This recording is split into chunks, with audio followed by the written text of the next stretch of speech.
If Allah can sink the water in the soil, then who can bring the water? And even if Allah said Allah can bring this water down from the sky and Allah can make it salty, the bitter, who can make us sweet water for us? Every day the millions of tons of water are evaporated from the sea. The sea vapors goes in the sky, they goes in the clouds, and Allah make it purified. No salt there anymore. The salt left behind. Only the one goes in the stored in the clouds are the purified water. Who is purifying the millions of tons of water for us?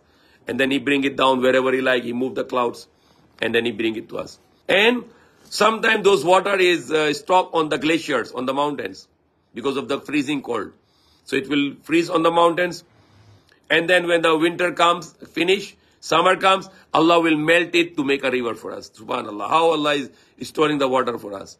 He make a cold weather to freeze the water coming from the sky, freeze on the mountains, and the mountains will be stocking water for us. And those countries where, those places where there is no loss of rain, this water will be used for the summer. Summer comes and then glacier will melting and the water will go in the rivers, beautiful mineral water, sweet, great water.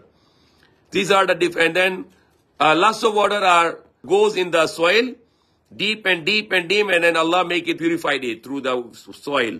The soil will purify it. So when you dig the well, you will get again water. So Allah is making a different ways for us.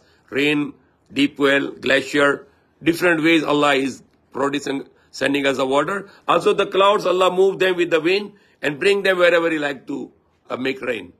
So that is how Allah is blessing to us.